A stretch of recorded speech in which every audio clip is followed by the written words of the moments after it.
और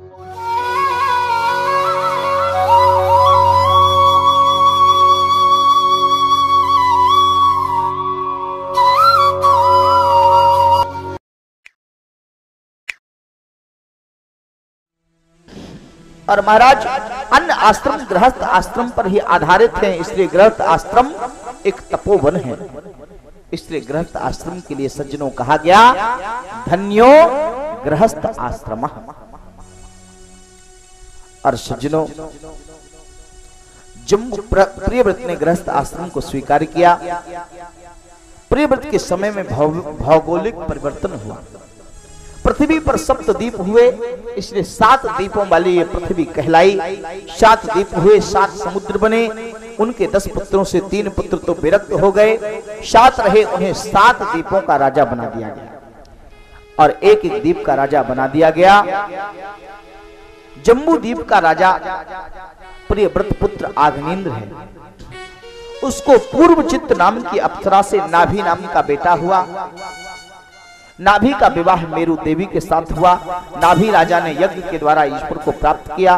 भगवान प्रसन्न हुए। राजा नाभि के घर में भगवान परमहंसों का धर्म बताने के लिए ऋषभ देव के रूप में अवतरित हुए। बोलिए ऋषभ देव भगवान की। जो हमारे जैन भाइयों के प्रथम तीर्थंकर कहलाए। परमहंसों का धर्म क्या है, संतों का धर्म क्या है, मुनियों का धर्म क्या है, ये भगवान ने ऋषभ देव के रूप में आकर के हमको बताया। और महाराज इंद्र की पुत्री जयंती का विवाह ऋषभ देव के साथ हुआ। और इसलिए परमहंस और पागल एक जैसे होते हैं। ऋषभ देव की स्थिति पागलों की स्थिति है। दुनिया जिसे पागल कहती है वही परमात्मा के सच्चे भक्त होते हैं।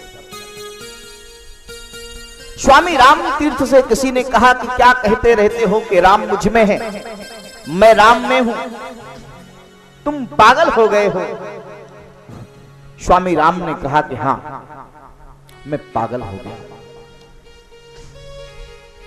स्वामी राम ने कहा कि इन्हीं बिगड़े दिमागों में भरे अमृत के लच्छे हैं और हमें पागल ही रहने दो, हम पागल ही अच्छे हैं।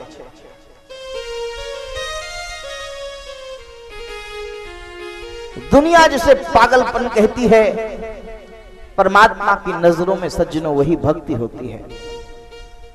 सच्चा साधु सच्चा संत दुनिया के लिए पागल हो जाता है। और देखो, तुम दुनिया के साथ दुनिया जैसा व्यवहार करोगे तो दुनिया तुम्हें बुद्धिमान कहेगी,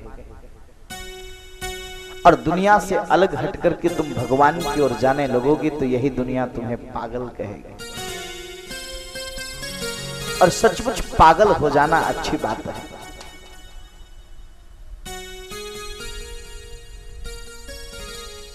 मीरा को भी पागलपन आया, कबीर को भी पागलपन सूझा।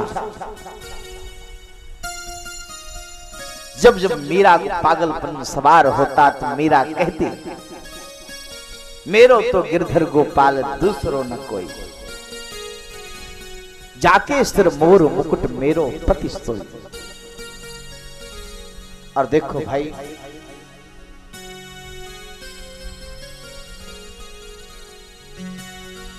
इसलिए लोगों ने कहा कि मीरा बावली हो गई। लोग कहे मीरा भई रे बावली, सास कहे कुलनासी रे।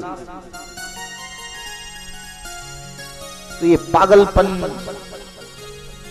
ये खुमारी, ये मस्ती मस्तों की मस्ती है। मोहन और मोहन मस्तों के मिलता है, दिल का राज नहीं। मोहन और मोहन मस्तों के दिल का मिलता राज नहीं। भीतर ही भीतर होती हैं बातें, बाहर आती आवाज नहीं। पागल हो जाओ, ये पागलपन तुम्हारे लिए अच्छा है। तुम इस पागलपन को जब उपलब्ध हो जाओगे तुम असली होश को उपलब्ध हो जाओगे। इस पागलपन में तुम्हारा होश छुपा हुआ है, इस पागलपन में तुम्हारी असली चेतना छुपी हुई है, इसलिए झूमने दो, होने दो पागल। और महाराज परमहंसों का धर्म क्या है, ये ऋषभ देव जी ने बताया। ऋषभ देव के 100 पुत्र हुए, 100 पुत्रों से 81 कर्मकांडी ब्राह्मण हुए, 9 योगेश्वर हुए और अन्य भाइयों को दिशाओं का राज्य सौंपा। सबसे बड़े हैं भरत, चक्रवर्ती राजा बने। और महाराज इसके बाद भरत भी अपने पुत्रों को राजगद्दी सौंप करके हरि भजन के लिए पुल्हास्त्रम में गंडकी नदी के किनारे पर आ गए। और महाराज एक दिन प्रातः काल के समय पुल्हास्त्रम में आकर के साधना करने लगे। एक दिन प्रातः काल के समय भरत जी ने गंडकी नदी में स्नान किया, जल में खड़े होकर के सूर्य नारायण को अर्घ देने लगे।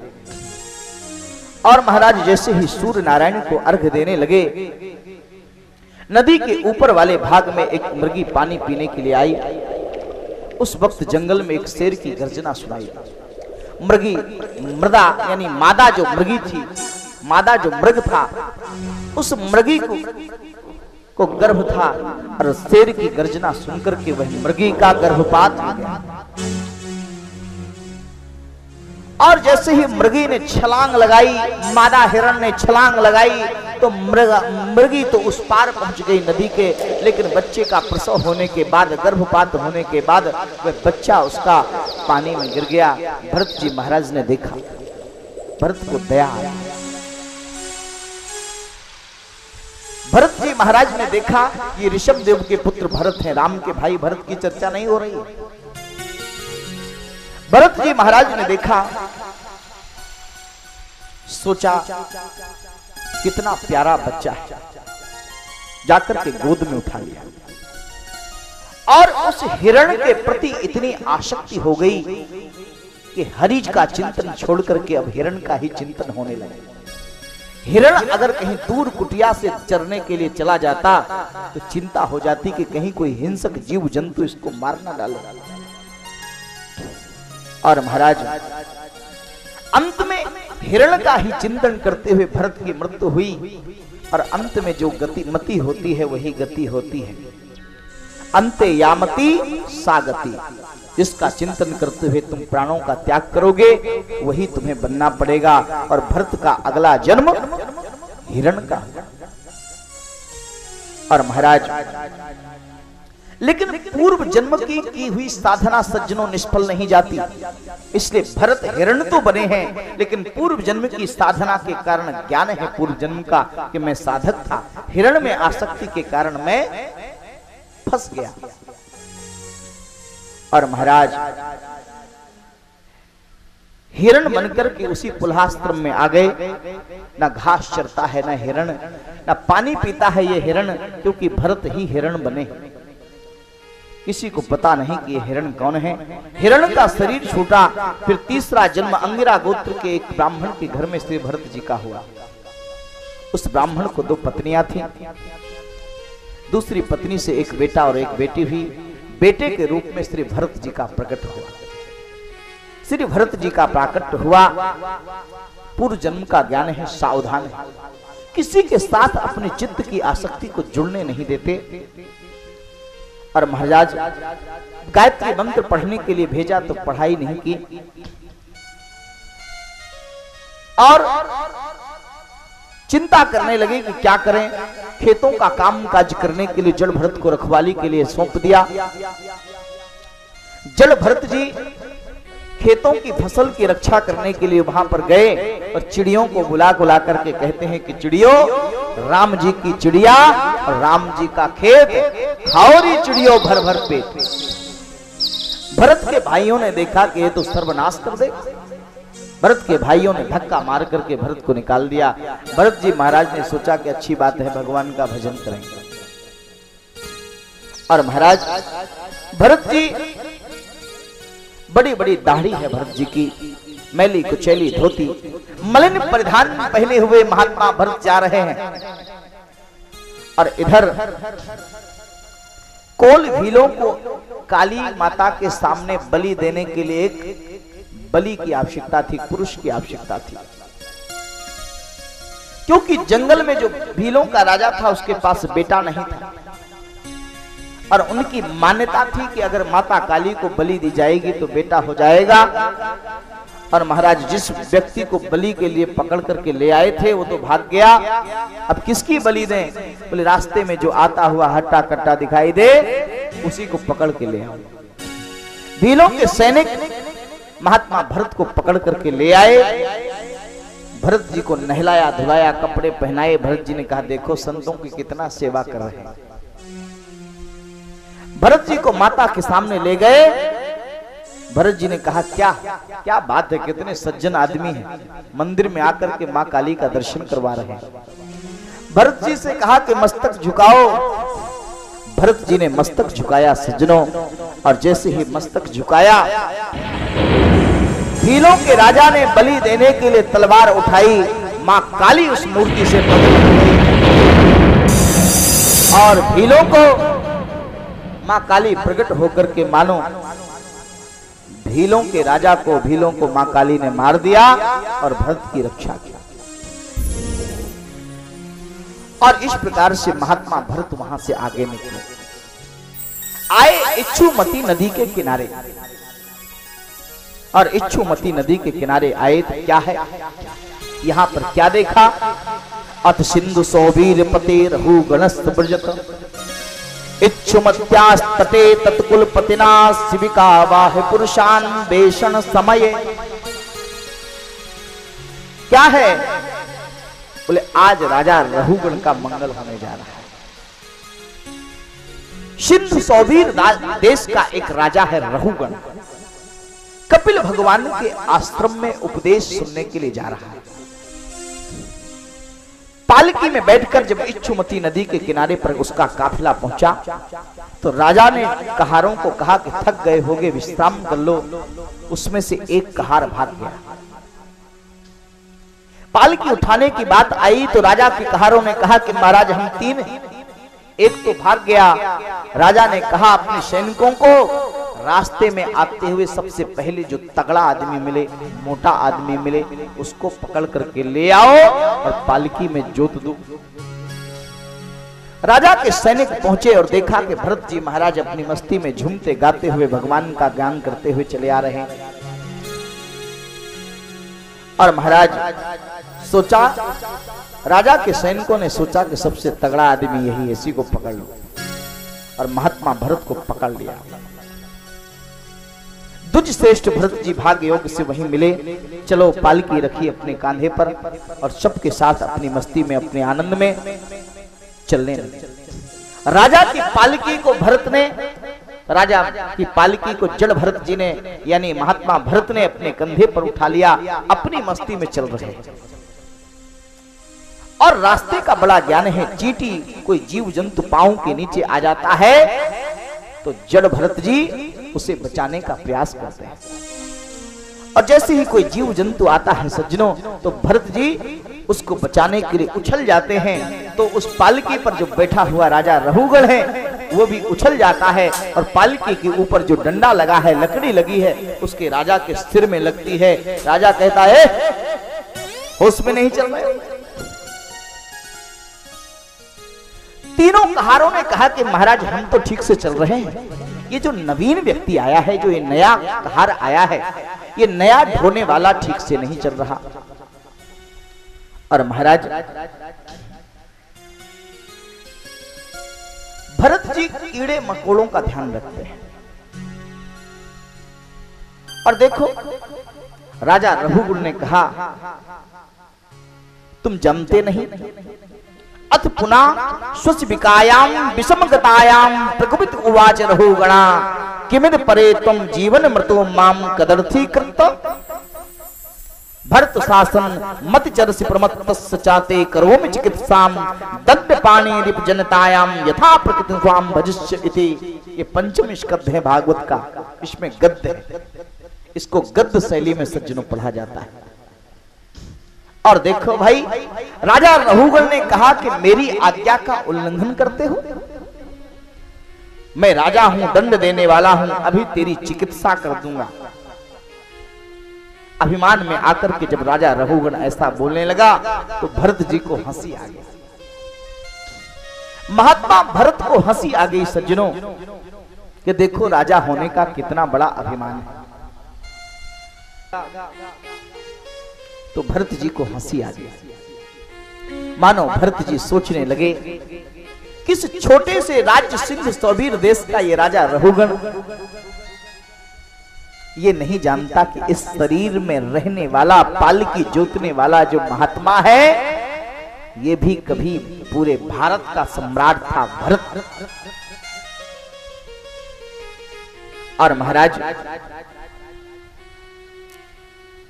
भरत जो इस शरीर में आज तेरी पालकी को ढो रहा है।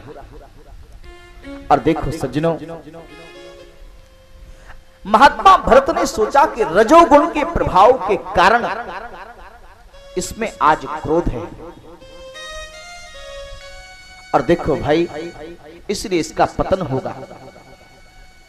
महात्मा भरत ने कहा कि रजोगुण के प्रभाव के कारण इसमें क्रोध है, इसलिए इसका पतन होगा। और दुनिया क्या कहेगी कि जिस राजा के भार को भरत जैसे महात्मा ने उठाया हो, उसका भी उद्धार नहीं हुआ, उसका भी पतन हो गया, इसलिए इसका उद्धार करना होगा।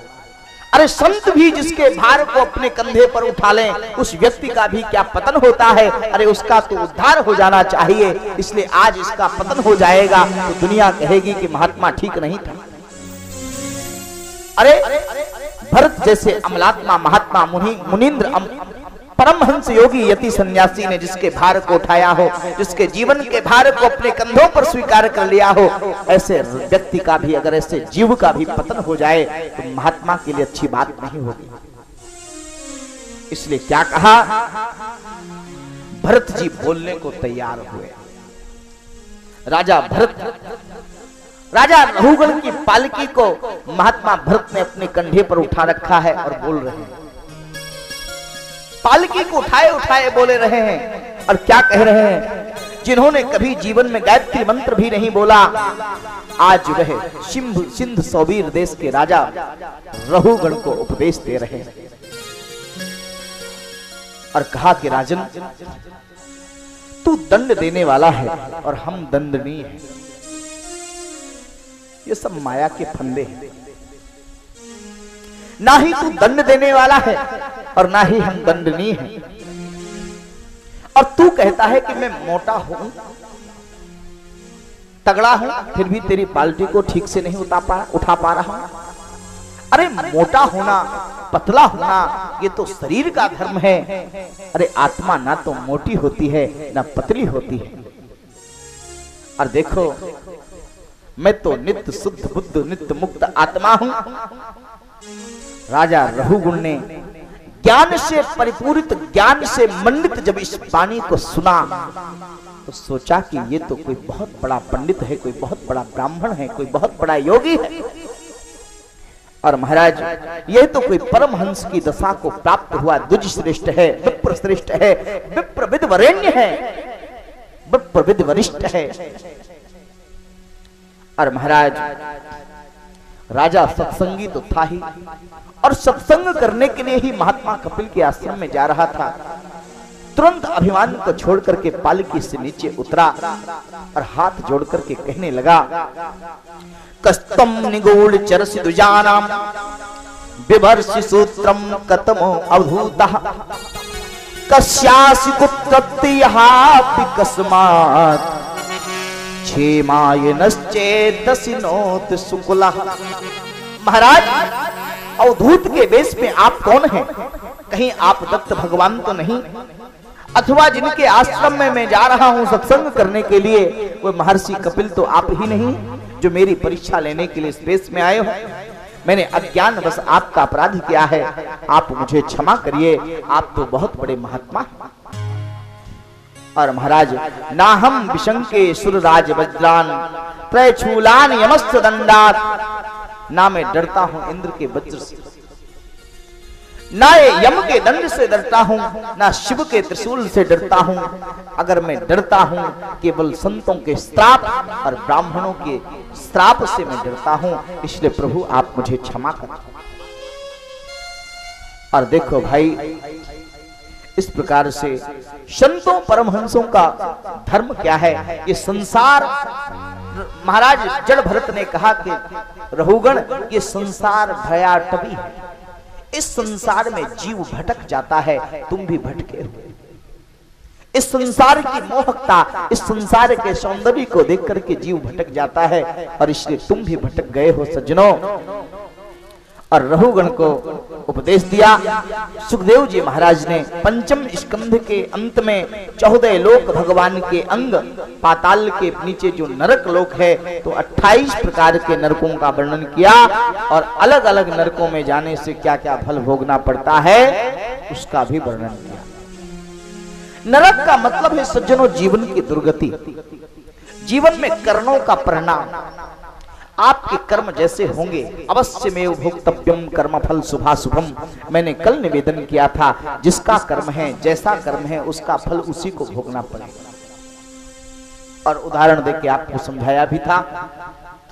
तो कर्मों के परिणाम की जो गति और दुर्गति का निर्णय है वही नरक है। और महाराज इसके बाद षष्ठम स्कंध में प्रवेश करते हैं। अब कथा को थोड़ी शीघ्रता से प्रारंभ करते हुए, क्योंकि दसम स्कंद में भगवान का जन्म भी तो करना है, तो अब थोड़ी स्पीड से कथा चलेगी। देखो, नरक से बचने का उपाय क्या है, ये सुखदेव जी महाराज ने पूछा। छठा स्कंद भगवान की पोषण लीला है। पोषणम तद अनुग्रह, भगवान का अनुग्रह पोषण, यानी छठा स्कंद भगवान के उरु रूप में है। और राजा का आरंभ में प्रश्न है, आपने जो मार्ग सुनाया, परमहंसों की कथा सुनाई, तो महाराज इसमें एक प्रवृत्ति का मार्ग है, एक निवृत्ति का मार्ग है। तो देखो, इसके बारे में आप विस्तार से मुझे सुनाइए। राजा ने पूछा, परमहंसों की कथा द्वारा आपने मृत्यु मार्ग को समझाया, लेकिन अंत में जो नरक का वर्णन किया है, इससे तो डर लगता है। तो नरकों से बचने का उपाय क्या है? और महाराज सुखदेव जी ने कहा कि राजन, पाप जाने या अनजाने में किया जाए, लेकिन पाप का फल तो भोगना ही पड़ेगा। और देखो भाई, विष जहर आप जाने में खा लें चाहे अनजाने में खा लें, विष का प्रभाव तो आपके जीवन में होगा। और इसलिए पाप चाहे जाने में हो, पाप चाहे अनजाने में हो, उसका प्रभाव तो आपके जीवन में होगा। अथ केन प्रयुक्तोयम पापम चरित पुरुषः, गीता के 3 अध्याय के 36वें श्लोक में भगवान ने कहा कि जो पाप करता है, पाप से बचना चाहिए। पाप घसीट करके ले जाता है। कौन ले जाता है पाप को की ओर घसीट करके? काम एस, क्रोध एस, रजोगुण समुद्भवा।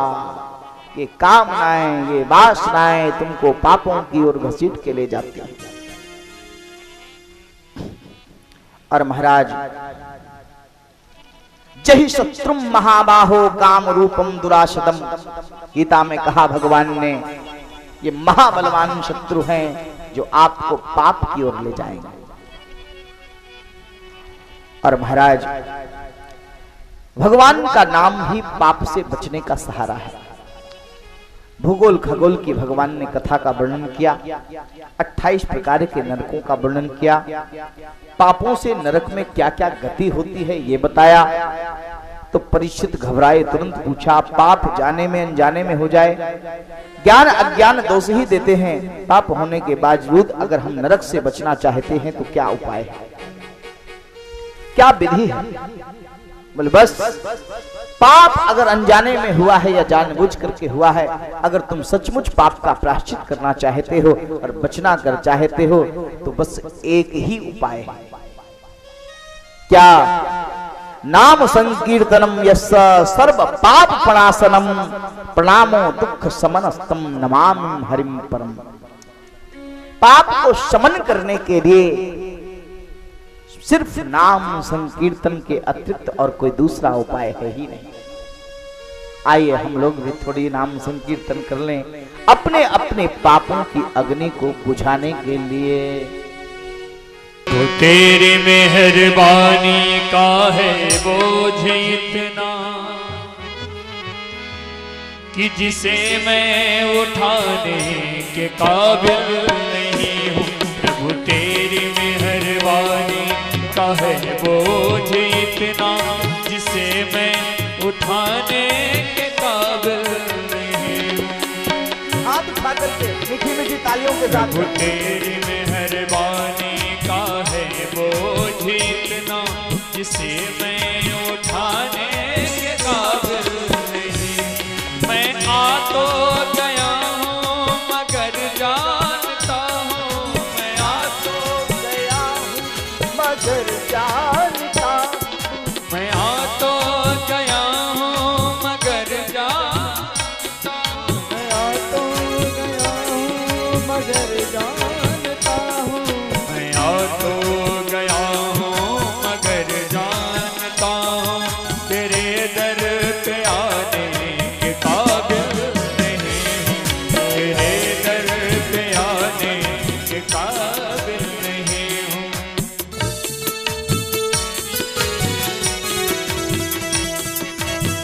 हरि बोल।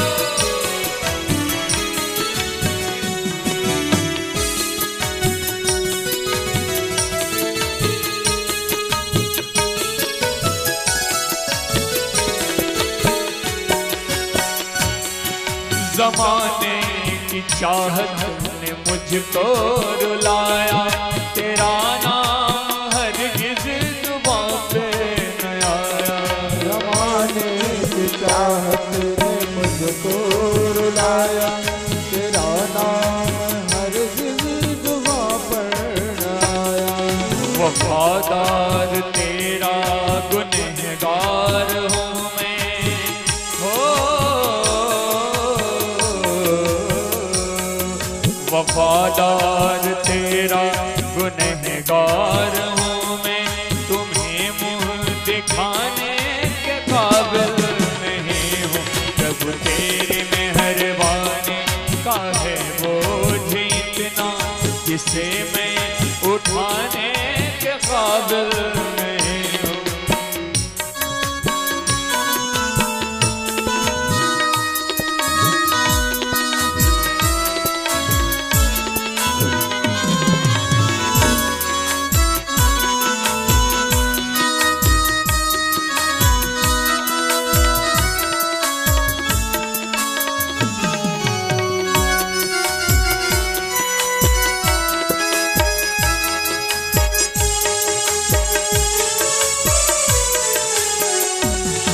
ये माना कि दाता है तू कुल जहाँ का, माना कि दाता है तू कुल जहाँ का, मगर झोली आगे फैलाऊं मैं कैसे, मगर झोलिया ने फैलाऊं मैं कैसे। जो पहले दिया है, जो पहले दिया है वही कम नहीं है, जो पहले दिया है वही कम नहीं है, जो पहले दिया है वही कम नहीं है, उसी को उठाने के काबिल नहीं हूँ, उसी को उठाने के काबिल नहीं हूँ। मेरे श्याम, मेरे श्याम, मेरे श्याम, मेरे श्याम।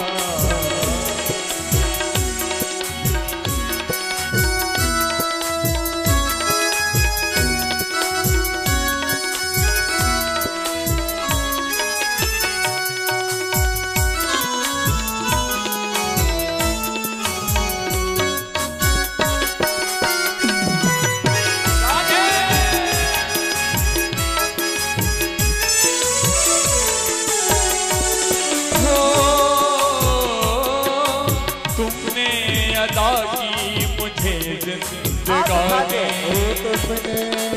एक बार दोनों हाथ उठाते थे।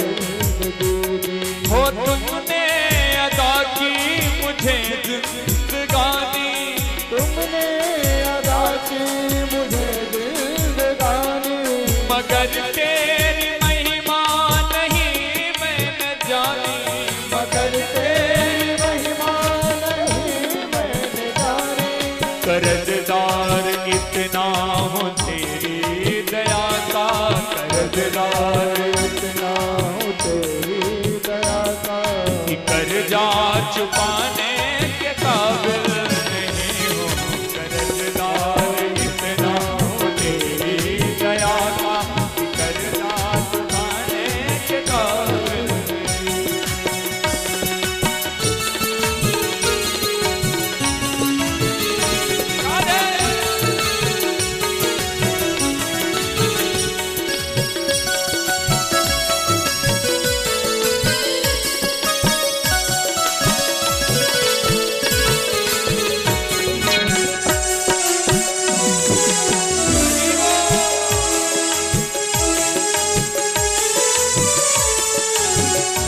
ओ तमन्ना यही है कि सर को झुका लूं, तमन्ना यही है कि सर को झुका लूं, तेरा दर्श एक बार जी भर के पालूं, ओ तेरा दर्श जी भर के एक बार पालो। सिवाय आस बिंदु के ओ मेरे मालिक, सिवाय आस बिंदु के ओ मेरे मालिक, मैं कुछ भी चढ़ाने के काबिल नहीं हूँ, सिवाय। मधुवन में एक पक्ष से खड़ा यह बालक प्रभु का हृदय में ध्यान कर रहा है। आंखें बंद थी, प्रभु आए, लेकिन उसने आंख नहीं खोली।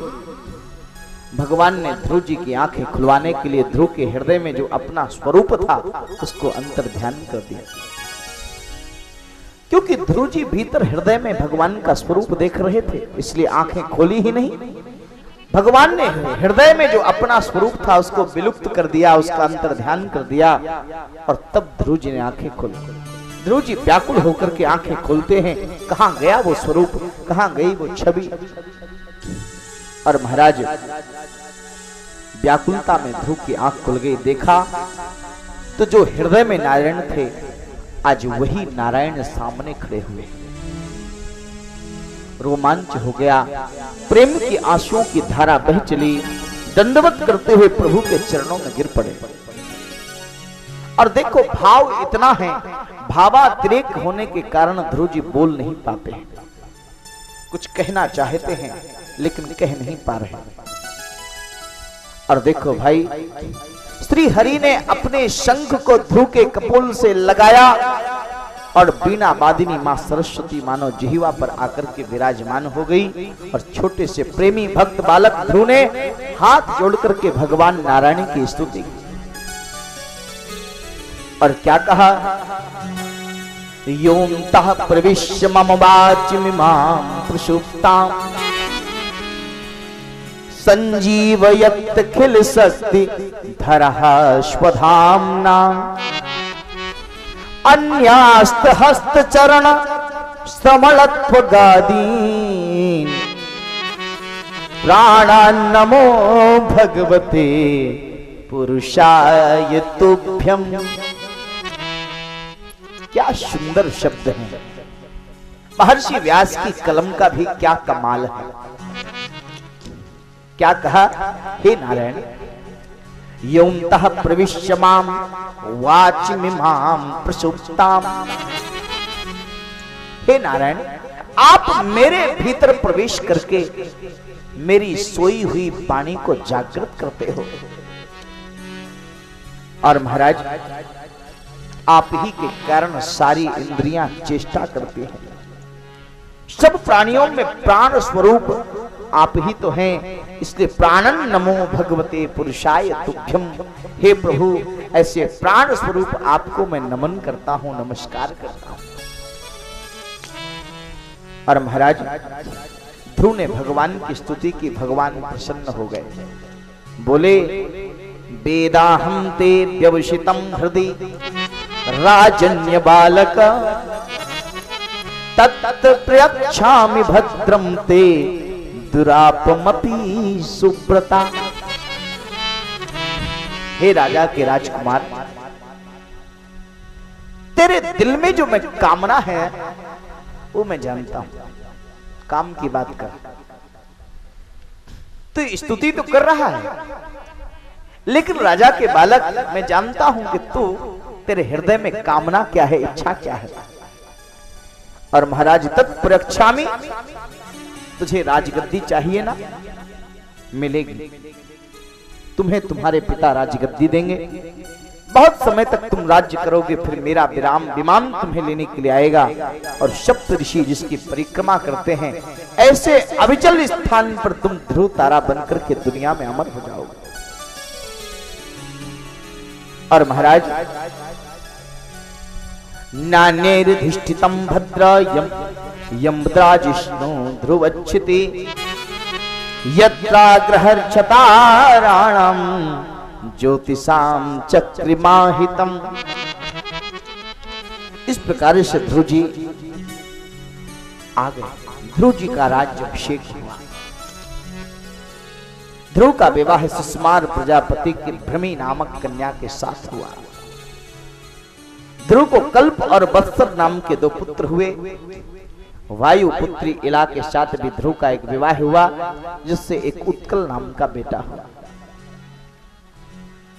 ध्रुव का भाई उत्तम विवाह के पहले मृगया के लिए गया था। वन में वहां यक्षों के द्वारा उसका नाश हुआ। उसकी मां सुरुचि उसको ढूंढने के लिए गई और आग में जलकर के वह भी भस्म हो गई। और इसके बाद महाराज यक्षों को मारने के लिए ध्रुव जी भी जाने लगे। तब जाकर के ध्रुव के नाना मनु जी ने आकर के उनको समझाया। और इस प्रकार से ध्रुव जी महाराज, ध्रुव के चरित्र को आचार्य परीक्षित ने, आचार्य सुखदेव ने महाराज परीक्षित को सुनाया। और महाराज 11 अध्याय में काम का प्रकरण सुनाया। ध्रुव के वंश में आगे चलकर के बेन नाम का एक भगवत भक्त राजा हुआ।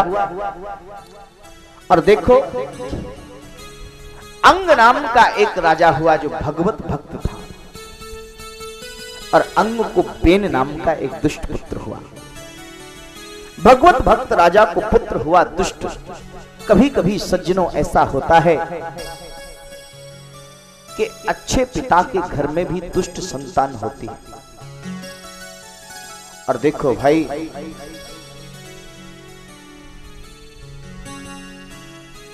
आज अंग ने सोचा है कि दुष्ट बेटा है, इसलिए भगवान की कृपा मुझ पर हुई है। क्यों? बोले अगर अच्छा बेटा होता तो इस पे मोह होता, आसक्ति होती। चलो अच्छा हुआ, नालायक निकला तो कम से कम दिमाग से बात तो हट गई। बेटा नालायक हो तो भगवान की कृपा समझनी चाहिए। ये भारत की संस्कृति और भारत का दर्शन है कि जहां नकारात्मकता में भी सकारात्मक वृत्ति को खोजने की कला सिखाती है ये भागवत।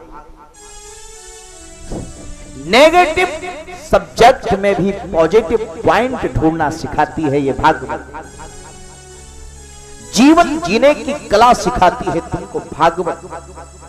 तुम्हारे साथ कहीं भी गलत होता है, तुम दुखी होते हो, तो इसे तुम भगवान की कृपा समझो,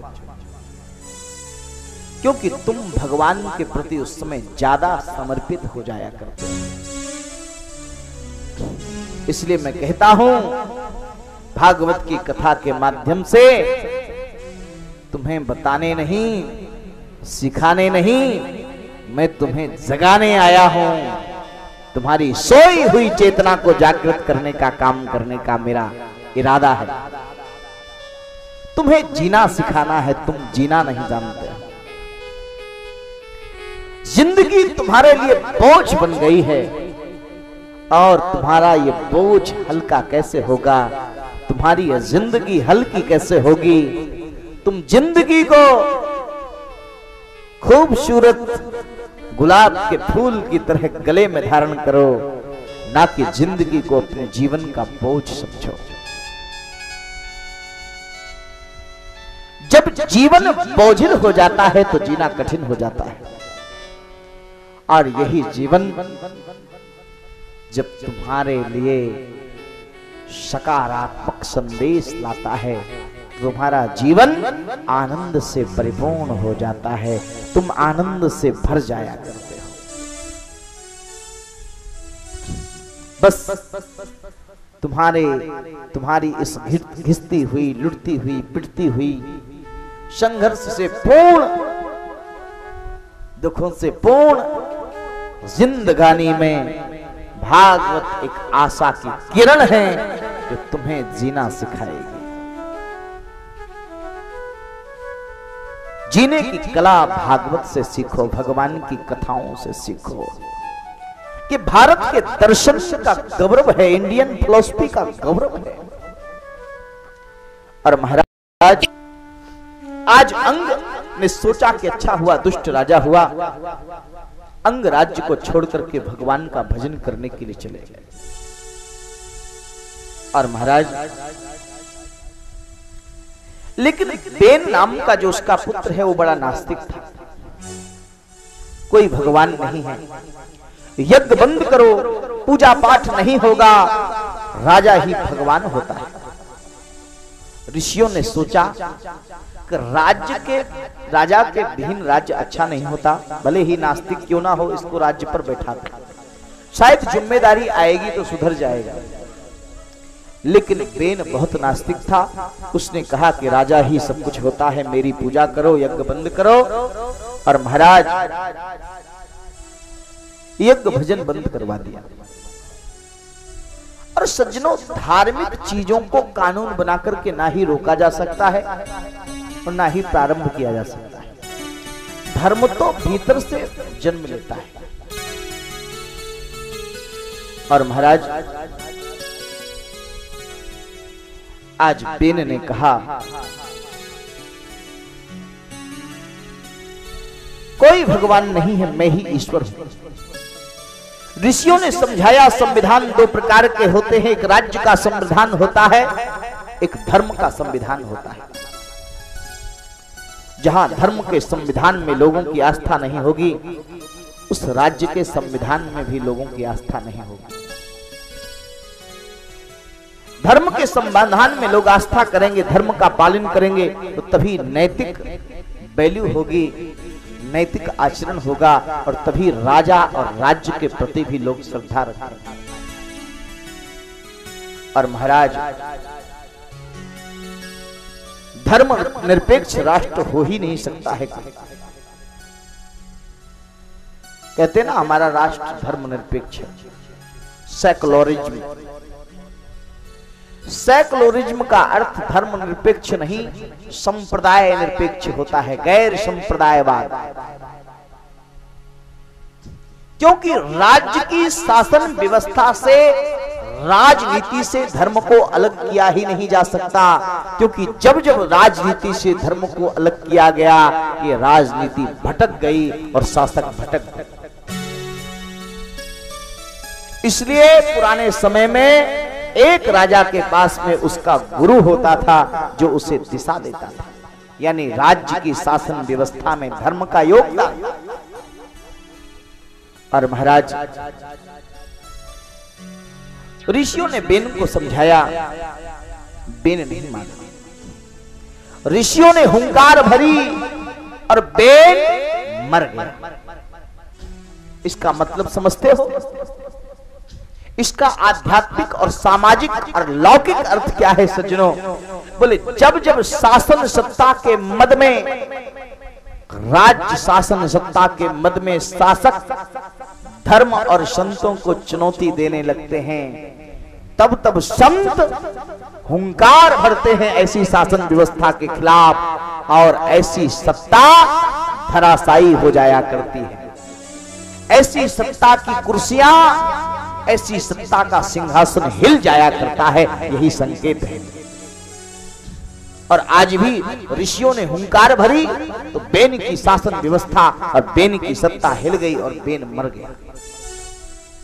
संत ऐसी जब समाज में अव्यवस्था फैल जाती है, समाज अव्यवस्थित हो जाता है, तो संत समाज का जो हित चिंतक है, समाज का जो प्रहरी है, ऐसा संत ऐसी शासन व्यवस्था और सत्ता के खिलाफ एकजुट होकर के हुंकार भरता है, चुनौती देता है। तो ऐसी शासन व्यवस्था को धराशायी होने में विलंब नहीं। आपको याद होगा दिल्ली के रामलीला मैदान में स्वामी रामदेव ने भी जब हुंकार भरी तो कांग्रेस की सत्ता हिल गई और बाबा पे लाठीचार्ज करवा दिया। समझो ये बेन की ही सत्ता है। और आज ऋषियों ने अपनी हुंकार से बेन को मार डाला। हुंकार भरी तो बेन मर गया। और महाराज यानी हुंकार का मतलब क्या होता है? यानी हूं माने होती है प्रजा। हूं माने कौन होती है? प्रजा। और मैं माने होता है अस्मिता। जब प्रजा, जिस देश की प्रजा, जिस राज्य की प्रजा अपने स्वाभिमान और अस्मिता को लेकर के जागृत हो जाती है, तो ऐसे दुष्ट शासन का अंत हो जाया करता है, ऐसी शासन व्यवस्था धराशायी हो जाएगी।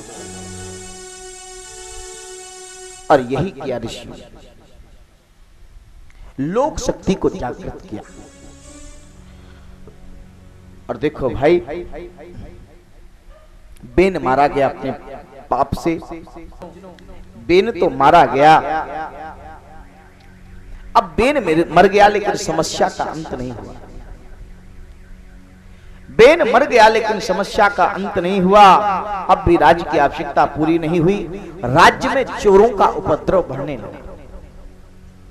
राज्य में शासन व्यवस्था ठीक नहीं है। राजाओं ने बेन के शव को तेल की नौका को, ऋषियों ने बेन के शव को तेल की नौका में सुरक्षित रखा था।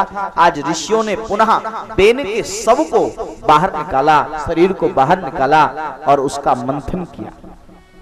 बेन की दाहिनी भुजा का मंथन करने लगे। क्यों? क्योंकि क्षत्रिय राजा चाहिए और भुजा क्षत्रिय का रूप होती है, इसलिए दाहिनी भुजा का मंथन किया। तो क्या हुआ? बोले दाहिनी, बोले अगर मस्तक ब्राह्मण राजा चाहिए तो मस्तक का मंथन करना होगा, क्योंकि ब्राह्मण बुद्धि प्रधान होता है। क्षत्रिय राजा चाहिए तो भुजा का मंथन करना होगा, क्योंकि क्षत्रिय बल प्रधान होता है। और महाराज बनिया राजा चाहिए तो पेट का मंथन करना होगा, क्योंकि वैश्य उदर प्रधान होता है। तो दाहिनी भुजा का मंथन किया।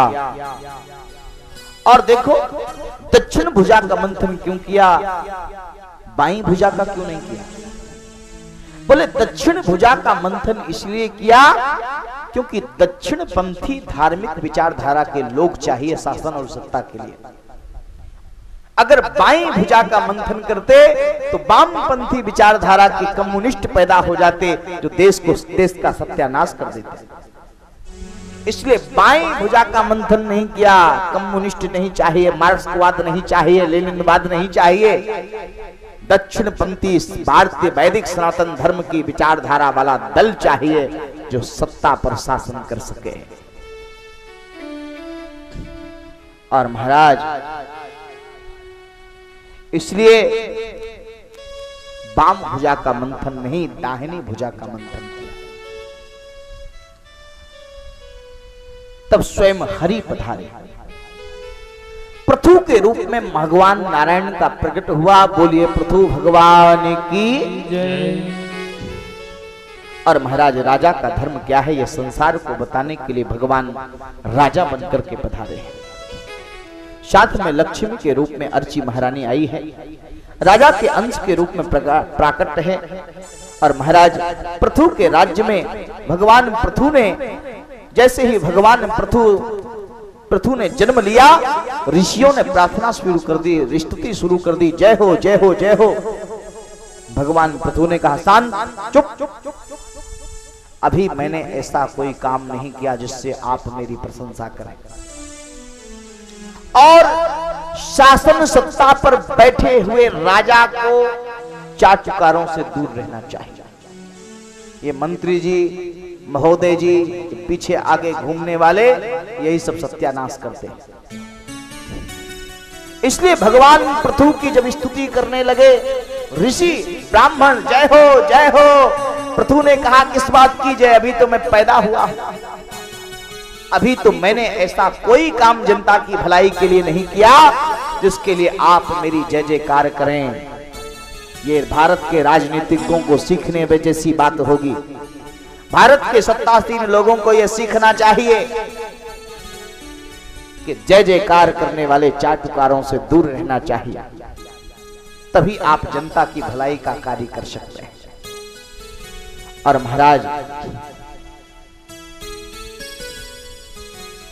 महाराज पृथु ने कहा, पृथ्वी से आप अपनी पीड़ा को बताएं, मैं आपकी पीड़ा को दूर करूंगा। और महाराज पृथु के राज्य में पृथ्वी अपने आप ही अन्न जल देने लगी। जहां अच्छी शासन व्यवस्था होती है, सभी प्रकार का सुख होता है सज्जनों। तो क्या होता है बोले, ऐसी शासन सत्ता में, ऐसे राज्य में पृथ्वी अपने आप ही सबको सुखी करने लगती है। और महाराज, सर्वे भवन्तु सुखिनः सर्वे सन्तु निरामया सर्वे भद्राणि पश्यन्तु मा कश्चित् दुःख भाग भवेत्। सभी सुखी हों, इस प्रकार से महाराज सुंदर पृथु जी महाराज ने धर्म की नैतिक व्यवस्था को लागू किया। और पृथु महाराज ने राजा का धर्म क्या है ये बताया। अपने उत्तराधिकारी को गद्दी सौंप करके पृथु महाराज अर्ची महारानी के साथ वन में चले गए। और देखो सज्जनों, राजा को अंत में राज्य में आसक्ति नहीं रखनी चाहिए, बेन ने समझाया। ये पृथु महाराज ने अपने राज्य के द्वारा समझाया। और देखो लंका कांड में यही बात गोस्वामी जी ने भी कही। संत कहाई असनीत दसानन, संत कहाई असती नीति दसानन,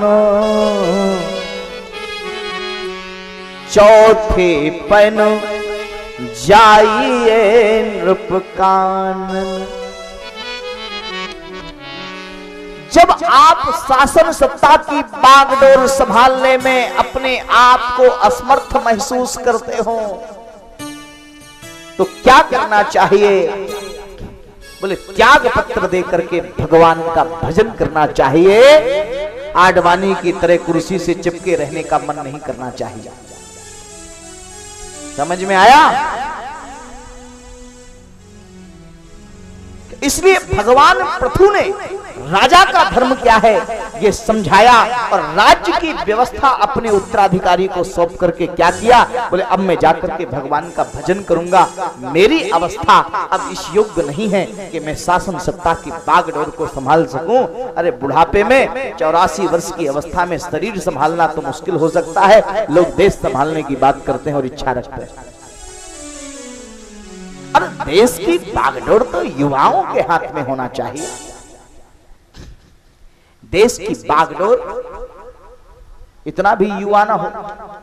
युवा का अर्थ है 50-55 के ऊपर की बात या 40 के ऊपर।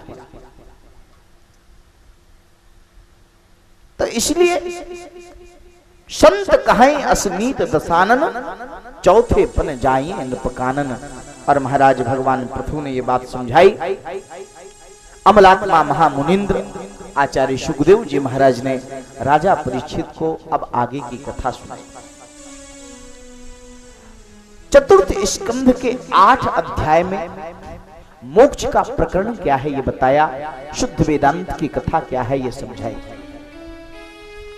4 अध्याय में निर्गुण ब्रह्म की उपासना का और 4 अध्याय में सगुण ब्रह्म की उपासना का वर्णन किया। अब प्राचीन वरही की कथा है।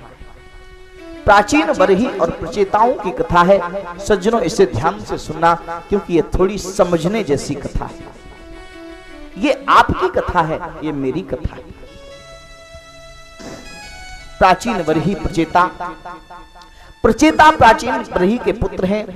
प्रचेताओं ने रुद्र गीत से भगवान की उपासना की है और भगवान की आज्ञा से वर्षी नाम की वृक्षों की कन्या को पत्नी के रूप में स्वीकार किया है। और वर्षी कन्या के एक पुत्र हुआ है, उसका नाम है दक्ष, और दक्ष के वंश से संसार का निर्माण हुआ। प्राचीन बरही प्राची दिशा में बैठ करके बहुत बड़ा यज्ञ कर रहे हैं। और देखो भाई, प्राची दिशा में जिन्होंने यज्ञ किया, इसलिए उनका नाम प्राचीन बरही पड़ा। और सज्जनों, वे कर्म कांड में निपुण हैं। कर्म मार्ग आसक्ति से वह हिंसा में यज्ञ करते हैं, यज्ञ में हिंसा का प्रयोग करते हैं। ऐसा देखकर के नारद जी आए और हिंसात्मक यज्ञ के द्वारा तुम भगवान का यजन करते हो, ऐसे भगवान नहीं मिलने वाले। इसलिए देवर्षि नारद ने ज्ञान यज्ञ की चर्चा की कि हिंसा यज्ञ ठीक नहीं है, ज्ञान यज्ञ करो। और महाराज, और नारद जी ने पुरंजन आख्यान सुना करके प्राचीन बरही की कर्म में जो आसक्ति थी उसको छुड़ाया। ये पुरंजन आख्यान क्या है, बस यही समझने वाली बात है। पुरंजन को सुखी करने के लिए सतत प्रयत्नशील है, क्रियाशील है। पुरंजन को पता भी न चले। अभिज्ञात कौन है? अभिज्ञात माने ईश्वर, जो ज्ञात नहीं। और देखो भाई, पुरंजन कौन है? पुरंजन माने जीव आत्मा। और पुरंजन रूपी जीवात्मा को सुखी करने के लिए अभिज्ञात रूपी ईश्वर प्रयत्नशील रहता है। और देखो भाई, ये ईश्वर ही तो करता है, अनाज पैदा करवाता है, पानी बरसाता है, धूप देता है। यानी अभिज्ञात रूप से ज्ञात नहीं है, फिर भी वो आपकी सेवा में लगा हुआ है। और महाराज, तो ये पुरंजन क्या है? ये पुरंजन क्या है? और देखो भाई, पुरंजन ने विचार किया कि मैं किससे सुखी हूं। भगवान को भूल करके 9 द्वार वाली नगरी में दाखिल हुआ। और ये 9 द्वार वाली नगरी क्या है? ये मानव का देह ही 9 द्वार वाली नगरी है। और सज्जनों, वहां एक सुंदर स्त्री मिली। स्त्री को देख करके उसके कुलगोत्र का विचार किए बिना ही पुरंजन ने विवाह कर लिया। और वह स्त्री कौन है? उससे 11 पुत्र हुए। उस स्त्री का नाम है पुरंजनी। और ये हमारे शरीर में जो बुद्धि है, यही पुरंजनी है। और देखो भाई, ये 11 पुत्र क्या है? बोले 11 जो हमारी इंद्रियां हैं, 5 कर्मेंद्रियां, 5 ज्ञानेंद्रियां और 1 मन, सब मिला के हो गए 11। और इन इंद्रिय सुख बुद्धि से प्राप्त करते हैं। संकल्प और विकल्प का निरंतर युद्ध चलता रहा, और यही जीवन में रुलाने वाला होता है। तो इसके बाद मृत्यु की पुत्री जरा के साथ कोई विवाह नहीं करता। और पुरंजन की इच्छा ना होने के बाद भी मृत्यु की पुत्री जरा ने उसको घेर लिया। जरा माने बुढ़ापा। आप बुढ़ापे को अपने पास नहीं आने देते, आता भी है तो उसको दूर करने का प्रयास करते हो। कभी च्यवनप्राश खाते हो और बाल सफेद हो जाते हैं, तो कभी डाई लगवाते हो। यानी बुढ़ापे को जीव अपने पास नहीं आने देता।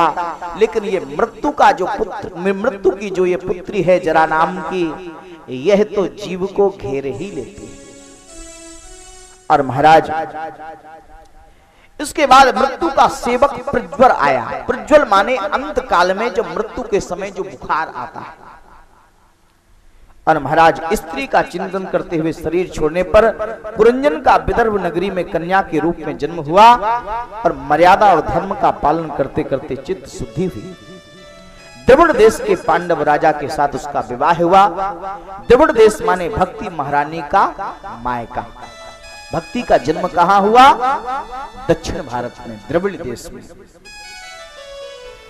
और देखो भाई, पुरंजन ने बाल्य अवस्था और वृद्धावस्था में सत्कर्म किए थे, सिर्फ जवानी में ही पाप किए थे। इसको ब्राह्मण कन्या के रूप में जन्म मिला। चित्त शुद्धि के बिना भक्ति का उदय नहीं होता। विवाह के बाद 7 पुत्र हुए और कन्या माने कथा श्रवण। जब इस जीव आत्मा ने भगवान की कथा का श्रवण किया, तब इसका पुनर्जन्म हुआ, चित्त की शुद्धि हुई और इस प्रकार भक्ति का जन्म हुआ और 7 पुत्र हुए। 7 पुत्र का मतलब है 7 प्रकार की भक्ति उत्पन्न हुई। श्रवणम कीर्तनम विष्णु स्मरणम पाद सेवनम अर्चनम बंदनम दास्य शखमात्म निवेदन। और महाराज तब क्या हुआ? तब परमात्मा ने आकर ही सदगुरु के रूप में आकर के उपदेश दिया। परमात्मा ने सदगुरु के रूप में आकर के उपदेश दिया। और सज्जनों क्या हुआ? जब से मुझे छोड़कर ये 9 द्वार वाली नगरी में तू गया है, समझाया, जब से मुझे छोड़कर इस 9 द्वार वाली नगरी में तू गया है, तू अपने स्वरूप को भूल गया है। तू पहचान, तू मेरा ही अंश है। और महाराज इसलिए प्रभु का आश्रय कर।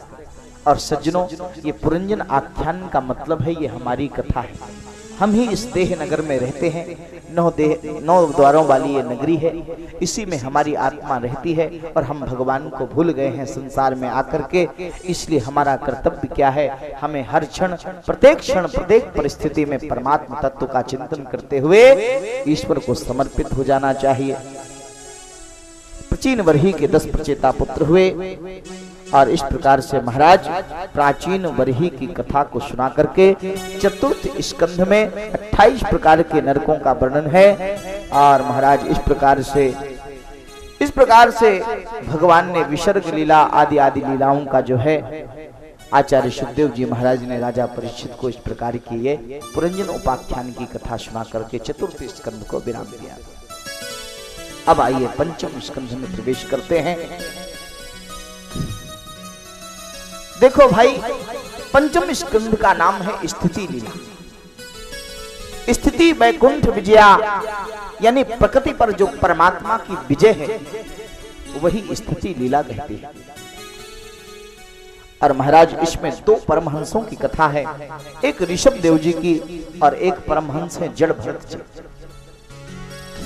परीक्षित ने पूछा, ब्राह्मण मनु महाराज का जो द्वितीय पुत्र है प्रियव्रत, वह तो आत्माराम था। ऐसे आत्माराम गृहस्थ आश्रम शोभा नहीं देता। उन्होंने गृहस्थ आश्रम स्वीकार क्यों किया? सुखदेव जी ने कहा, जिसको व्रत अति प्रिय है, जिसको व्रत अति प्रिय है उसका नाम है प्रिय व्रत। मदराचल की गुफाओं में देवर्षि नारद के पास बैठकर सत्संग कर रहे थे। उनको गृहस्थ आश्रम में जाने की जरूरत थी। जब वहां हंसारूढ़ ब्रह्मा आए, हंसारूढ़ ब्रह्मा का अर्थ है विवेक पर प्रतिष्ठित बुद्धि। उन्होंने समझाया, पुत्र गृहस्थ आश्रम बंधन का कारण नहीं है। महाराज आज अजामिल ने नारायण का नाम लेकर के पुकारा। उधर भगवान के पार्षदों को पता लगा हमारे स्वामी का कोई नाम ले रहा है। भगवान के पार्षद आए और यमदूतों को मारकर भगाकर ले जाने लगे। अजामिल को अपने धाम में ले जाने लगे। यमदूतों ने कहा कि पहले ये बताओ, इसने तो जीवन भर पाप किया है, ये तो हमारे स्वामी का अधिकारी है, हमारे यहाँ जाने का अधिकारी है। आप इसे भगवान के धाम में कैसे ले जाना चाहते हो? नारायण के पार्षदों ने कहा कि इसने नारायण नाम लिया है। यमदूतों ने कहा, यह नाम तो इसके बेटे का है, ये नाम तो इसके बेटे का है। अच्छा, बेटे का नाम तो है, लेकिन पहले इसका बेटा था या पहले भगवान था? इसलिए पहले भगवान का नाम है, आदि नाम नारायण का नाम है। किसी भी बहाने इसने हमारे प्रभु का नाम लिया है, इसलिए हमारे यहाँ जाने का अधिकारी है। और सचमुच अजामिल इस दृश्य को देख रहा है, इस घटना को देख रहा है। जब उसने देखा कि केवल नाम लेने मात्र झूठे से मैंने नाम लिया तो ये हुआ, और अगर अच्छी प्रकार से नाम लूंगा तो क्या हुआ, भजन करता हुआ भगवान के धाम को गया। और इस प्रकार से अजामिल के उपाख्यान की कथा सुना करके भगवान के नाम की महिमा का वर्णन किया। प्राचीन वर्ही के पुत्र प्रचेताओं के पुत्र दक्ष, और दक्ष ने अघर्मण तीर्थ में जाकर के हंस को स्तोत्र से भगवान को प्रसन्न किया। भगवान की आज्ञा के अनुसार पंचजन की पुत्री अश्विनी के साथ में विवाह किया। और दक्ष की ऐसी इच्छा थी कि मेरा संसार बढ़े। अश्विनी के साथ 10,000 हरवश्य पुत्रों को प्रकट किया और 10,000 गृहस्थी बसाएं भोगी बनने लगे। लेकिन इससे पहले ही देवर्षि नारद ने उनको योगी बना दिया, और महाराज देवर्षि नारद ने उनको भी सन्यासी बना दिया। 60 कन्याएं प्रकट की, और महाराज जो काम पुत्रों से नहीं हुआ वह दक्ष ने पुत्रियों से किया। 27 कन्याओं का विवाह चंद्रमा के साथ किया, 13 का विवाह कश्यप के साथ किया, एक शंकर को देवगी। और महाराज कश्यप को जो 13 पत्नियां दी उसमें कद्रु, बिनता, दिति, अदिति सब हैं। दिति को दैत्य हुए, अदिति के देवता हुए। और महाराज अदिति माने अभेद बुद्धि, देवता सद्गुण का जन्म होता है अभेद बुद्धि से। दिति माने भेद बुद्धि, भेद बुद्धि का जन्म होता है, भेद बुद्धि से जन्म होता है आसुरी वृत्ति का, इसलिए इनसे राक्षस पैदा हुआ। एक बार देवगुरु बृहस्पति इंद्र की सभा में आए, लेकिन इंद्र ने उठकर के महाराज को बंधन नहीं किया। गुरु महाराज समझ गए कि इसको अभिमान आया है। बृहस्पति महाराज अंतर ध्यान हो गए। अब गुरु के बिना देवता हो गए। दैत्यों ने आक्रमण किया, देवता पराजित हो गए। और महाराज जब जीवन में सद्गुरु की कृपा नहीं होती तो जीवन में असफलता मिलने लगती है। और इस प्रकार इंद्र ने दूसरा गुरु कर लिया। इंद्र विश्वरूप के पास आए और सारे देवता शिष्य बन गए। दैत्यों पर विजय प्राप्त कर लिया। विश्वरूप ने नारायण कवच इंद्र को दिया। हे इंद्र, स्नान करके अष्टाक्षर से मंत्र से हृदय से अंगन्यास करके नारायण कवच का पाठ करो, और महाराज इस प्रकार तुम्हारी भगवान रक्षा करें। लेकिन अब देवताओं के गुरु विश्वरूप यज्ञ कर रहे हैं, वहां आ गए दैत्य। दैत्यों ने भी यज्ञ में भाग लिया। दैत्य हैं विश्वरूप के मामा के पक्ष के, और इसलिए दैत्यों को भी यज्ञ भाग देने लगे। तब यह इंद्र से सहन नहीं हुआ, और इंद्र ने अपने गुरु विश्वरूप की हत्या कर दी। इंद्र को गुरु हत्या का पाप लगा, और महाराज तब उसी यज्ञ से वृत्तासुर नाम का एक राक्षस पैदा हुआ। और वृत्तासुर को मारने के लिए वृत्तासुर ने जाकर के इंद्र को बार बार पराजित किया, स्वर्ग से बेदखल कर दिया देवताओं को। अब वृत्तासुर को मारने के लिए भगवान ने एक उपाय बताया कि अगर वृत्तासुर को मारना है तो महर्षि दधीच की हड्डियों से एक वज्र का निर्माण करो और उससे वृत्तासुर मरेगा। और ये देवता है, सज्जनों मेरी बात समझना, ये देवता है, यानी सत्ता पर बैठे हुए लोग। क्या है देवता का मतलब? सत्तासीन व्यक्ति, सत्ता पर प्रतिष्ठित व्यक्ति, और यह सत्ता से बेदखल हो गए। इन्हें पुनः सत्ता प्राप्त करनी है। तो क्या है? बोले महर्षि दधीच की हड्डियां चाहिए। और इसका तात्पर्य समझते हो, सत्ता पर बैठे हुए लोग जब सत्ता से नीचे गिर जाते हैं तो अपनी सत्ता को बनाए रखने के लिए अगर उन्हें किसी की हड्डियां भी ले जानी पड़ जाएं, हड्डियों का चूरमा भी बनाना पड़ जाए, तो इसमें उनको कोई संकोच नहीं होता है। यही संकेत किसी ना किसी प्रकार से सत्ता चाहिए। सत्ता प्राप्त करने के लिए किसी की हड्डियों से भी समझौता करना पड़ जाए, किसी की हड्डियों से भी गुजरना पड़ जाए, किसी की हड्डियां भी मांगनी पड़ जाए तो मांग लो। यानी सत्ता के लिए किसी की जान की भी बाजी लगानी पड़ जाए तो लगा दो, लेकिन सत्ता मिलना चाहिए। ऐसा सत्ता पर बैठे हुए लोगों का सिद्धांत होता है। भारत के सत्तासीनों की भी यही स्थिति है सज्जनों। इन प्रकार इन्हें सत्ता का सुख चाहिए, भले ही किसी को मारना ही क्यों ना पड़े। और देखो सज्जनों, महर्षि दधीच की हड्डियों से एक साथ 3 अस्त्रों का निर्माण हुआ। एक अस्त्र नारायणी धनुष बनाया गया जो भगवान विष्णु को दिया, एक पिनाक नाम का धनुष बनाया गया जो भगवान शिव को दिया, और महाराज एक वज्र बनाया गया जिसको इंद्र को दिया। और इंद्र ने उस वज्र के द्वारा वृत्तासुर का नाश कर दिया। वृत्तासुर मारा गया और उसने भगवान की स्तुति की। वृत्तासुर ने भगवान की स्तुति की और क्या कहता है वृत्तासुर? अहम हरे तव पादेक मूल दासानुदासो भवतास्मि भूयः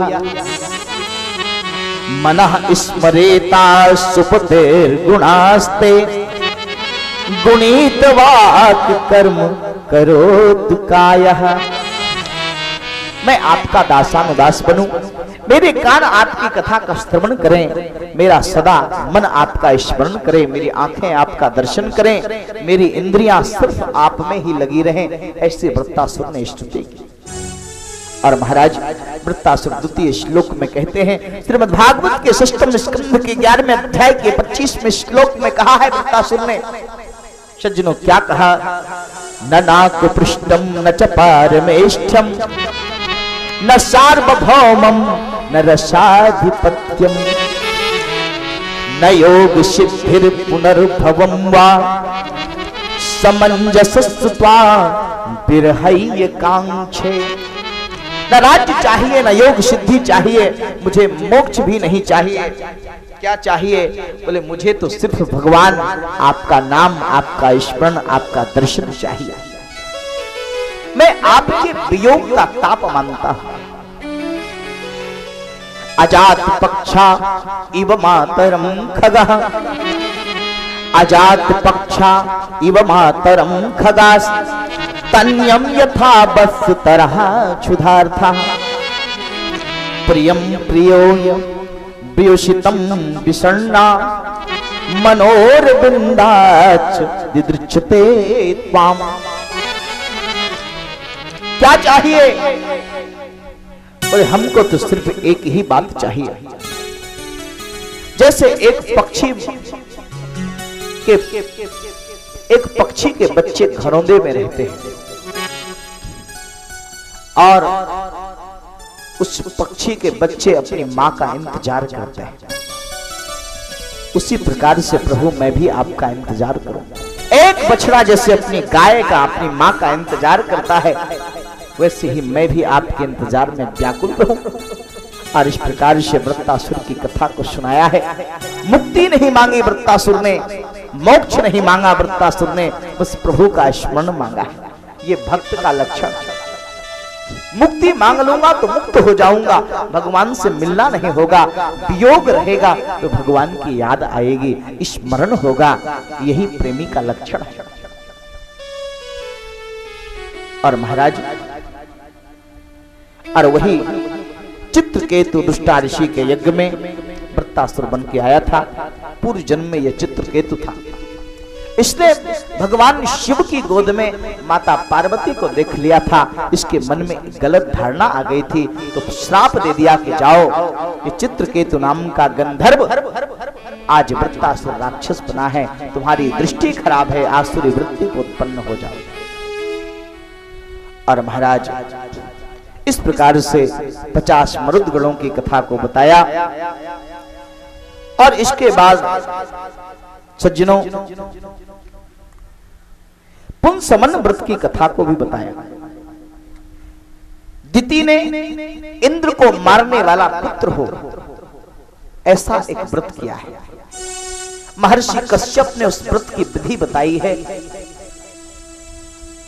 और उस व्रत को कहते हैं पुंसवन व्रत। इंद्र को पता चल गया, इंद्र ने दिति की सेवा की। माता दिति रात में सो गई। इंद्र सूक्ष्म रूप बनाकर के माता दिति के गर्भ में प्रवेश कर गया और माता दिति के गर्भ के 49 टुकड़े कर दिए। वही 49 मरुदगण कहलाए। क्या कहलाए? 49 मरुदगण कहलाए। यानी मरुद का मारुति का मतलब होता है वायु, हवा। और ये हवाओं के जो देवता हैं 49 मरुदगण। फिजिक्स में आप लोगों ने पढ़ा होगा पवन चक्की का सिद्धांत, उसमें 49वां पवन होता है। उससे एक सूत्र आता है, हम लोग पढ़ते थे 10वीं 9वीं में, तब पढ़ाया जाता था। और सुंदरकांड में भी जब हनुमान जी चलने लगे तो आया है चले मरुत 49 आया। तो इसलिए ये 6म स्कंध की कथा को विराम दिया। अब 7म स्कंध की कथा का प्रारंभ करते हैं। और देखो महाराज सुखदेव जी महाराज से प्रश्न पूछा है राजा परीक्षित ने। भगवान की लीला देख करके बड़ा आश्चर्य हो रहा है। बार बार भगवान ने देवताओं की मदद की, दैत्यों को मरवाया। दिति के उदर से पराक्रमी पुत्र यदि पैदा भी हुए तो भगवान ने उसे देव बना दिया। आप कहते हैं ब्रह्म सदा अपनी क्षमता में स्थिर है, लेकिन यहाँ तो भगवान की क्षमता दिखाई नहीं देती है। तब आचार्य परीक्षित ने कहा, महामुनिंद्र अमलात्मा आचार्य सुखदेव जी महाराज कहते हैं, राजन, लोगों की भावना में भेद है। भगवान का जो बैर भाव से भजन करते हैं, भगवान उनको बैर भाव से मुक्ति देते हैं। और जो भगवान का प्रेम भाव से भजन करते हैं, भगवान उनको प्रेमियों की तरह मुक्ति देते हैं।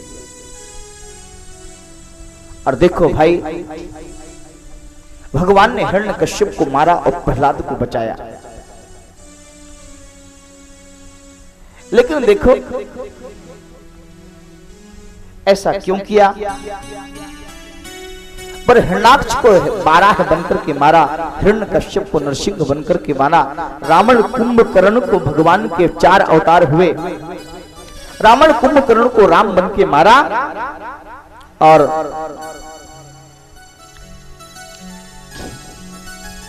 जब हिरण्याक्ष को मारा भगवान ने 12 बनकर के, तो हिरण्याक्ष की माता दिति और सगे संबंधी रोने लगे, शोक करने लगे। हिरण्यकश्यप ने ज्ञानोपदेश किया, उन सबके शोक को शांत किया। हिरण्यकश्यप बड़ा ज्ञानी था, मंदर पर्वत पर तपस्या करने के लिए गया और ब्रह्मा को प्रसन्न करके वरदान प्राप्त कर लिया।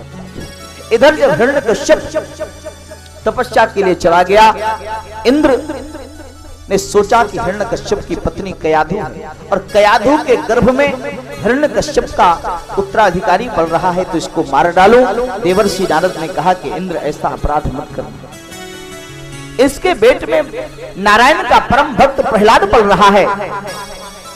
और महाराज देवर्षि नारद कयाधु को अपने आश्रम में ले आए। कयाधु को ज्ञान उपदेश और कथा कीर्तन के द्वारा बहुत सुंदर भक्ति की बातें बताई। तो गर्भ में जो बालक पल रहा था उसने भी इन ज्ञान की बातों को श्रवण किया। संस्कार निर्मित हो गए सज्जनों। और देखो संस्कार निर्मित होना चाहिए। और महाराज इसके बाद हिरण्यकश्यप आया तो देवर्षि नारद ने उसकी पत्नी को वापस भेज दिया। समय आने पर प्रहलाद को जन्म दिया। प्रहलाद बड़ा हुआ। और देखो जब प्रहलाद बड़ा हुआ तो उसकी शिक्षा की व्यवस्था हिरण्यकश्यप ने की है। हिरण्यकश्यप बड़ा अत्याचारी है, अपने को ही भगवान मानता है।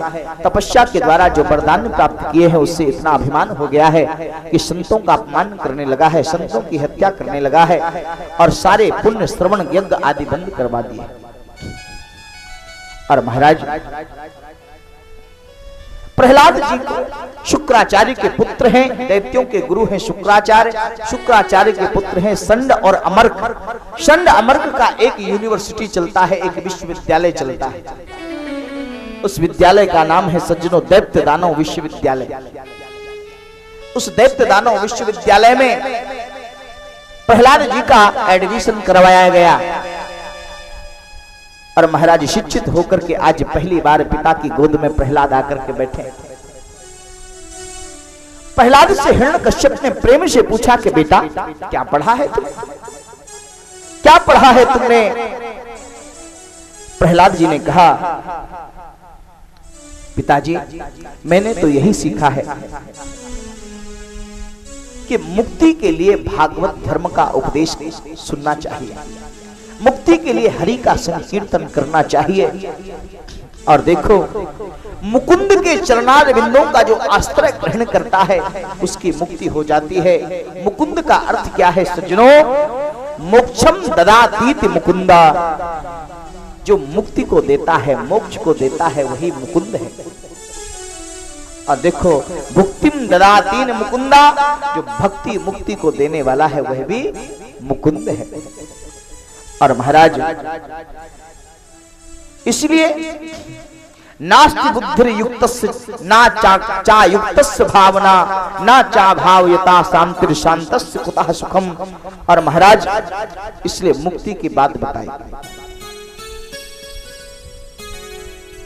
और देखो यह बात पिताजी से तो कही ही प्रहलाद ने, लेकिन अपने विद्यालय में जो सहपाठी दैत्य बालक है उनसे भी ये उपदेश दिया। दैत्य बालकों ने कहा कि भगवान हमको मिल सकते हैं क्या? किस प्रकार मिलेंगे, हम तो असुर हैं। तो प्रहलाद ने कहा कि देवताओं ने क्या भगवान को प्राप्त करने का ठेका ले रखा? अरे भैया, भगवान के पास लिंग भेद जाति भेद कुछ भी नहीं है। वह तो दानवों मानवों सबको मिलते हैं। प्रेम से अगर भगवान को पुकारता है तो भगवान सबको मिलते हैं। तुम्हारा कल्याण होगा, इसलिए तुम भगवान का नाम लो। और देखो भाई, और देवता और दानों का मतलब समझते हो? दानों का मतलब है जिसके पास दया ना हो और दमन करता हो। अरे असुर बालकों, तुम दानवी प्रवृत्ति को छोड़ दो, दमन करना छोड़ दो, दुष्टता छोड़ दो, भगवान तुम्हारे पास आएंगे। और देखो भाई, इसलिए भगवान को जीतो। भागवत धर्म का प्रहलाद जी उपदेश करते हैं। आज प्रहलाद के पिता ने गोद में उठाया, पूछा बेटा क्या सीखा? प्रहलाद जी बोले हमको तो यही अच्छा लगता है। क्या अच्छा लगता है? बोले पिताजी तत्साधु मन्येश्वरवर्य देहिनाम सदा समुद्धिग्न धिया मसद्ग्रह हित्वात्म पापम ग्रह मंद कूपम बनंगतो यत्रिमास्त्रे। क्या कहा? बड़े प्यारे श्लोक है पिताजी। ये संसार जो है वो अंधकार से भरा हुआ कुआं है और उसमें पड़ करके आत्महत्या नहीं करनी चाहिए। तो क्या करना चाहिए? बोले वनम गतो यद्रिमास्त्रेत, वन में जाकर के श्री हरि का आश्रय करना चाहिए। और महाराज हिरण्यकश्यप ने जब ये बात सुनी तो सुनकर के बड़ा क्रोध आया। या यही पढ़ाया है मेरे बेटे को? संड अमर्क ने हाथ जोड़ करके कहा कि महाराज ये हमने नहीं पढ़ाया, ये तो हमारी यूनिवर्सिटी में सिलेबस ही नहीं है, सिलेबस में ही नहीं है, हमारे यहाँ पर ये विषय ही नहीं चलता है। पता नहीं प्रहलाद जी कहां से सीख के आ गए हैं। ये इनके अपने निजी विचार हैं, हमने नहीं पढ़ाया। दोबारा भेजा, दोबारा भी प्रहलाद जी जब वापस आए, आज फिर पुनः पिता ने गोद में बैठाया। आज पिताजी ने यही कहा कि पिताजी इस बार क्या सीख के आए हो? प्रहलाद जी ने कहा पिताजी 9 प्रकार की भक्ति होती है। श्रवणम कीर्तनम विष्णु स्मरणम पाद सेवनम अर्चनम वंदनम दास्यम सख्यमात्म निवेदनम। 9 प्रकार की भक्ति में अगर जीव के पास में एक भी भक्ति होती है तो उसका कल्याण हो जाता है। और महाराज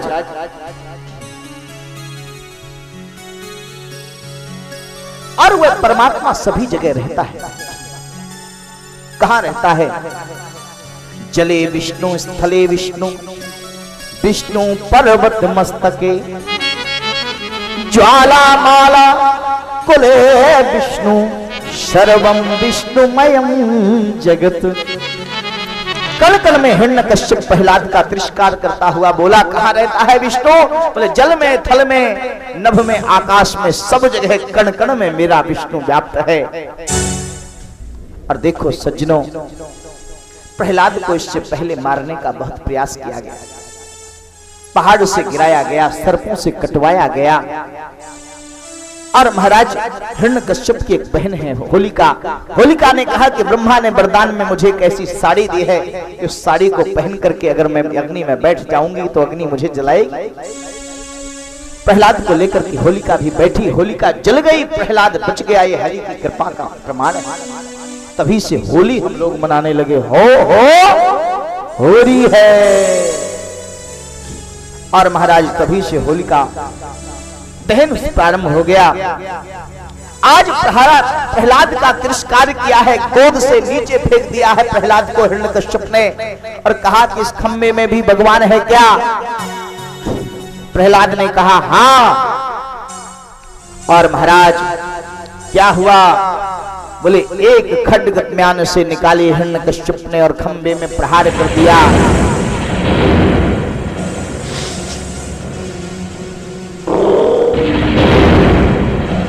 और जैसे ही हिरण्यकश्यप ने प्रहार किया, घनघोर गर्जना करते हुए आज भक्त की रक्षा के लिए खंभे को बाप बनाया है भगवान ने।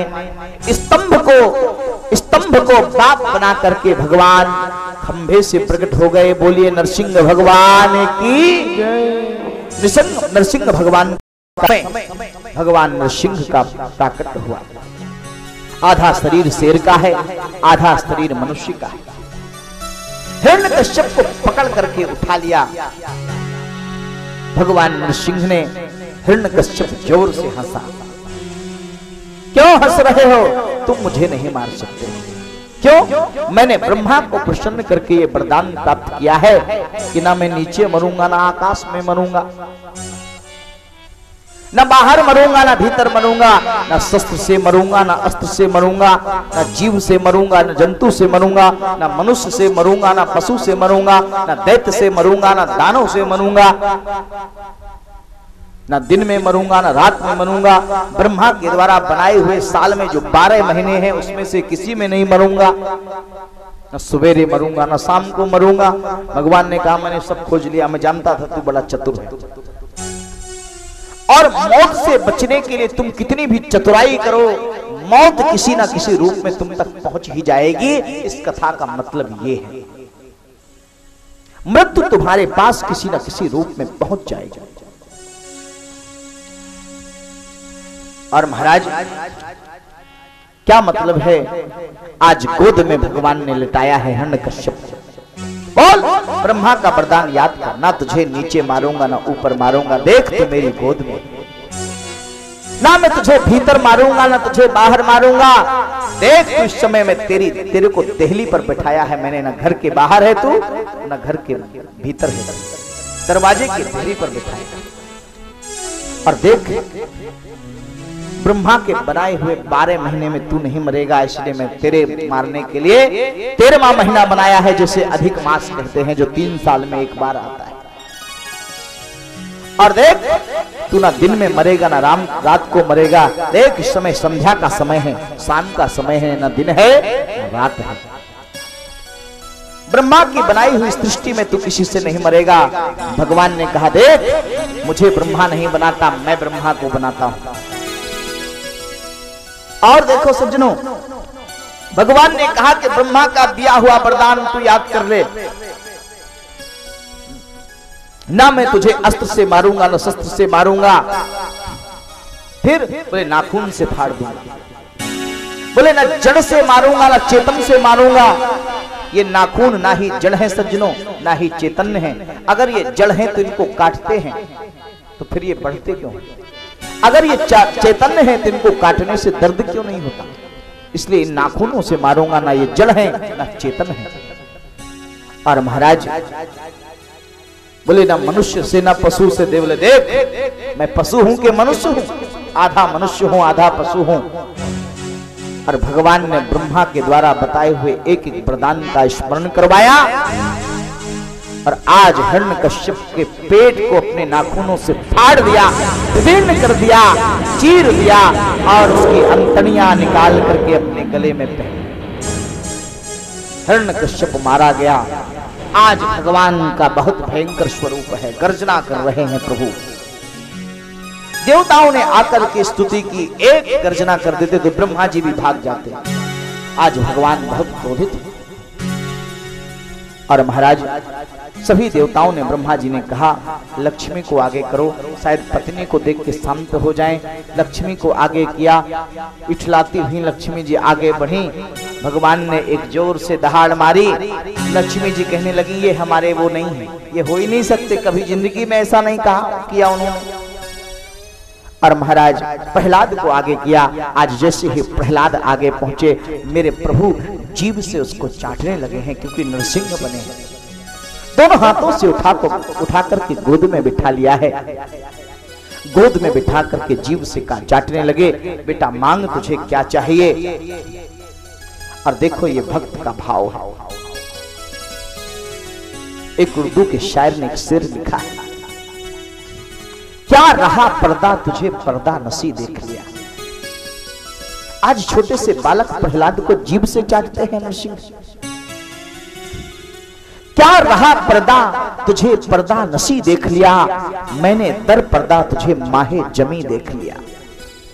और तुझे देखने की तमन्ना थी मेरे दिल में, तुझे देखने की तमन्ना थी मेरे दिल में, तुझे लोग देखेंगे वहां मैंने यहां देख लिया। तुझे लोग देखेंगे वहां मैंने यहां देख लिया। हम नजरबाजों से तू छुप ना सका वो जाने जहां। हम नजरबाजों से तू छुप ना सका वो जाने जहां। तू जहां जाके छुपा हमने वहीं देख लिया।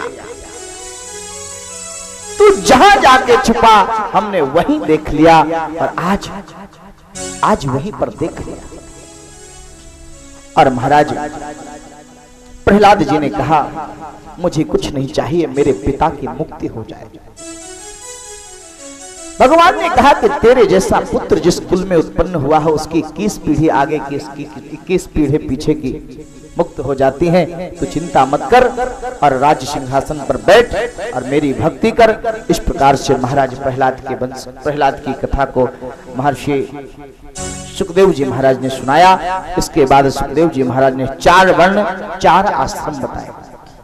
4 वर्ण कौन कौन से हैं? ब्राह्मण, क्षत्रिय, वैश्य और शूद्र। 4 आश्रम कौन कौन से हैं? ब्रह्मचर्य आश्रम, गृहस्थ आश्रम, वानप्रस्थ आश्रम और अंत में संन्यास आश्रम।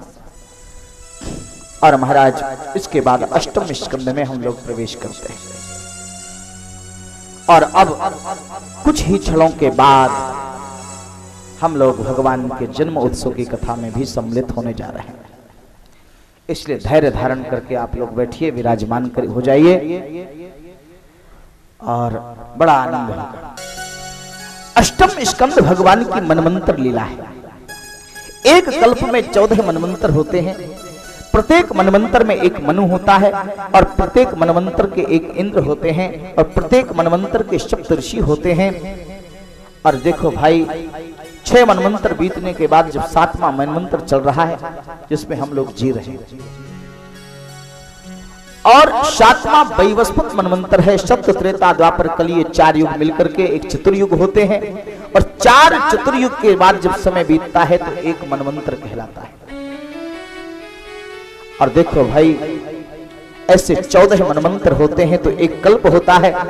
ये श्वेत 12 कल्प चल रहा है, उसमें 7वां वैवस्वत मनमंत्र चल रहा है, उसमें 28वें चतुर्युगी का ये कलयुग चल रहा है। और देखो 28 में चतुर्युगी का ये कलयुग है और इस कलयुग का प्रथम चरण चल रहा है जिसमें हम और आप लोग जी रहे हैं। और सज्जनों इसलिए संकल्प होता है तो क्या कहा जाता है? श्वेत कल्पे श्वेत 12 कल्पे सप्तमे वैवस्वत मनमंतरे अष्टाविंशतमे कलयुगे कलि प्रथम चरणे जम्बूद्वीपे भरतखंडे आर्यावर्तक देशांतर्गते। बोलते हैं ना पंडित जी। तो इसलिए दूसरे तब भगवान नारायण ने उनकी रक्षा की। सबसे पहले जब स्वयंभू मनु महाराज हुए, तपस्या कर रहे थे, उपनिषद के मंत्रों से जो असुर उन्हें मारने के लिए दौड़े, तब नर नारायण ने उनकी रक्षा की। दूसरे हुए स्वारोचिस मनु और तीसरे हुए प्रियव्रत और उनका पुत्र उत्तम और उत्तम नाम के मनु और चौथे हुए तामस मनु जिसमें भगवान का हरि अवतार हुआ। मनु एक पद का नाम है। और देखो भाई चौथे मनु हुए तामस मनु, जिसमें भगवान का हरि अवतार हुआ, जिन्होंने गजेंद्र का उद्धार किया। प्रसिद्ध कथा है। राजा परीक्षित ने कहा गजेंद्र मोक्ष की कथा को सुनो। और देखो सज्जनों, गजेंद्र की कथा हमारी कथा है, आपकी कथा है। क्या हुआ? सब स्त्रियों के साथ में एक गजेंद्र नाम का हाथी है, गज का राजा, गजों का इंद्र यानी हाथियों का राजा। गजेंद्र नाम का हाथी जड़ कीड़ा करने के लिए अपने पत्नियों को साथ लेकर के आया। और देखो एक उसी जल में, उसी सरोवर में एक ग्राह रहता है, और उस ग्राह ने गजेंद्र के पांव को पकड़ लिया। और देखो सज्जनों,